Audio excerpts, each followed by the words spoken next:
राग के बारे में। और जैसा कि अब हम वोकल की तरफ हम लोग चल रहे हैं वोकल सीखने के लिए, तो आज हम जानेंगे राग खमाज के बारे में और उसके साथ साथ उस राग से संबंधित कुछ सॉन्ग हम जानेंगे कि किस तरह से हम उस पर सॉन्ग को अप्लाई कर सकते हैं। तो स्टूडेंट्स, आज जो मैं आपको बताने जा रहा हूँ वो एक बहुत प्रमुख राग है जिसे हम कहते हैं राग खमाज। ओके,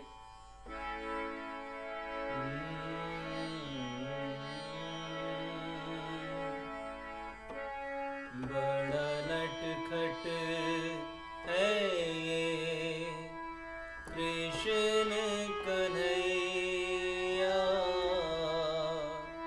का करे यशोदा मैया हो। बड़ा नटखट है ये कृष्ण कन्हैया, का करे यशोदा मैया हो। बड़ा नटखट है ये कृष्ण कन्हैया, का करे यशोदा मैया हो। मैया रे हो, मैया रे हो, का करे यशोदा मैया हो।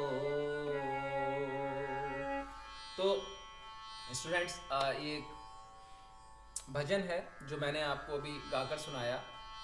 और ये जो भजन है, ये जो गीत है, ये एक मूवी का गीत है जैसा आप जानते हैं। ये जो गीत है ये एक राग पर बेस्ड है ना। कोई भी सॉन्ग एक राग पर बेस्ड होता है, किसी ना किसी राग पर बेस्ड होता है। हमारी हिंदुस्तानी संगीत पद्धति के आधार पर हम उन रागों को अच्छे से जानने के लिए हम आज यहाँ पर उपस्थित हैं, और उनमें से एक राग है राग खमाज। तो मैं आपको बता दूं, राग खमाज अपने में बहुत ज़्यादा प्रचलित राग है, और इस राग से आज हम इस गीत को भी सीखेंगे। और आज इस गीत का हम पहला भाग सीखेंगे, और जैसे जो मैंने अभी आपको गाकर सुनाया था, उसके बाद हम अपनी आगे की क्लासेस में इसके अगले पार्ट को भी सीखेंगे। लेकिन आज हम राग की डिटेल को सीखेंगे और राग को कैसे गाना है हम वो भी सीखेंगे। तो किस प्रकार से इस राग की डिटेल्स हैं, कुछ इसकी जानकारियां हैं, वो मैं आपको दे देता हूँ। ये जो राग है राग खमाज, ये अपने ही नाम के राग के द्वारा बनाया गया है। यानी कि 10 थाट होते हैं, 10 थाट में से एक थाट है थाट खमाज, जो कि सादा स्वरों में सारे स्वर इस्तेमाल किए जाते हैं। वैसे ही इसमें एक बेस है, एक राग का बेस है, वो है राग खमाज। राग खमाज से थाट में कन्वर्ट होने की जर्नी जो है वो बहुत इंटरेस्टिंग है। और जब इसमें परिवर्तन आते हैं तो क्या परिवर्तन आते हैं कि इसका जो चलन हो जाता है वो साड़ब संपूर्ण हो जाता है, यानी औड़ब साड़ब संपूर्ण। साड़ब हम 6 को बोलते हैं, औड़ब हम 5 को बोलते हैं, है ना। संपूर्ण 7 को बोलते हैं। ये संस्कृत के शब्द हैं जो इंडियन क्लासिकल म्यूजिक में पाए जाते हैं।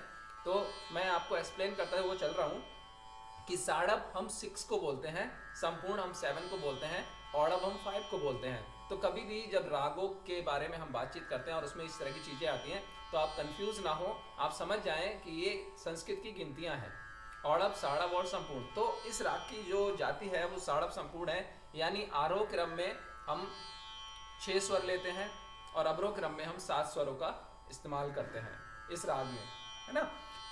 तो किस तरह से हम इस्तेमाल करते हैं, और इसका जो सबसे बड़ा स्वर है वो है गा। अधिक से अधिक जो इस्तेमाल होने वाला स्वर है वो है गा, यानी गंधार। और ऐसे ही इसके सबसे कम इस्तेमाल होने वाला, सबसे कम इस्तेमाल होने वाला जो स्वर है, जिसे हम वादी स्वर कहते हैं। संगीत में, भारतीय संगीत में दो प्रकार के स्वर होते हैं, वादी और संवादी। वादी वो स्वर होते हैं जो सबसे बड़ा स्वर होता है और सबसे अधिक इस्तेमाल किया जाता है। संवादी वो स्वर होता है जो कम इस्तेमाल किया जाता है और वादी से छोटा होता है ना, यानी कि उससे छोटा स्वर होता है। तो वो है इसमें नी। और जाते वक्त इसमें, जैसे मैंने आपको बताया, सरगम में 7 स्वर होते हैं, लेकिन बेटा मैं तो बोल रहा हूं कि जाते वक्त 6 स्वर इस्तेमाल होंगे। तो एक कौन सा स्वर है जो हम इस्तेमाल नहीं करेंगे? जी हाँ, रे। रे को हम इस्तेमाल नहीं करते, वो वर्जित है, आरोह क्रम में उसका इस्तेमाल नहीं किया जाएगा। ठीक है। विकृत स्वर नी है, नी कोमल। नी कोमल डिसेंडिंग ऑर्डर में इस्तेमाल होता है जब हम वापस आते हैं। आरोह क्रम में नी शुद्ध इस्तेमाल होता है, यानी इसमें दोनों नी इस्तेमाल हो जाते हैं, निषाद इस्तेमाल हो जाते हैं, और तब जाकर ये राग कंप्लीट होता है। मैं इसको गाऊंगा, आप मेरे साथ गाइएगा, उसके बाद हम इसके सॉन्ग को देखेंगे।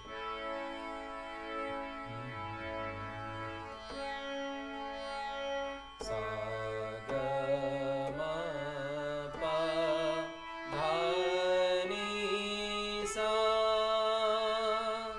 सा ग म प ध नि सा। तो ये तो इसका आरोह क्रम है। सा ग म प ध नि सा, सा नि ध। हम डिसेंडिंग की तरफ चलेंगे। डिसेंडिंग कैसे गाया जाएगा देखिए। इसी क्रम पर हमारा ये गीत है। बड़ा नटखट है ये, इसको हम बताएंगे किस तरह से है। सा सा ग म प ध नि सा, सा ग म प ध नि सा। और इसका डिसेंडिंग ऑर्डर क्या है? सा। वापसी क्रम में मैंने आपको बताया था, वापस जाते वक्त हम इसमें नी का इस्तेमाल करते हैं, कोमल नी का। विकृत स्वर यानी कोमल स्वर, माइनर नोट, सा नी ध प म ग रे सा। संपूर्ण मैंने बोला था, संपूर्ण यानी सातों स्वर। वापस जाते वक्त हम सातों स्वरों का इस्तेमाल करेंगे, ओके। बट आते वक्त हम सातों स्वरों का इस्तेमाल नहीं करते, हम 6 स्वरों का इस्तेमाल करते हैं। सा ग म प ध नि सा, सा नि ध प म ग रे सा, सा ग म प ध नि सा, सा नि ध। नी शुद्ध लगाया मैंने, लेकिन हमें लगाना था कोमल।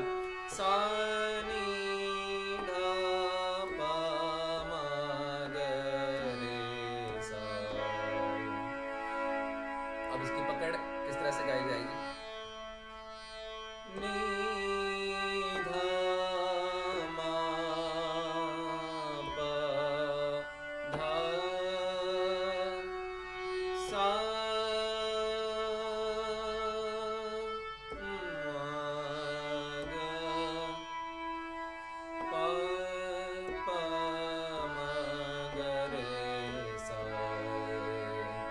ओके। तो ये हमारा राग का चलन था। अब मैं आपको इसके बारे में बता दूं कि ये गीत इसी राग पर बेस्ड है। ग म प प प ध प सा प, ओके। बड़ा नटखट है ये, ग म प प प सा प, कृष्ण कन्हैया, सा नि ध नि ध प, सा नि ध नि ध प, ग म प प प सा प, सा नि ध नि ध प। बड़ा नटखट है ये, कृष्ण कन्हैया, काकर यशोदा मैया। ओके बेटा, तो ये हमारा राग है और जिसमें मैंने ये आपको सॉन्ग सुनाया। अब इससे आगे का पार्ट हम अगली बार ट्राई करेंगे। और उसको देखेंगे कि वो किस तरह से वर्क करता है ना। सो नेक्स्ट टाइम हम इसको अप्लाई करेंगे। आज आई होप कि आपने समझ लिया होगा, और क्लास में मैं आपको इसको एक्सप्लेन करूँगा किस तरह से हम इसको गा सकते हैं, किस तरह से इसको हम अप्लाई कर सकते हैं। ओके, सो ओके, हम आगे का पार्ट सीखेंगे अपनी नेक्स्ट क्लास में।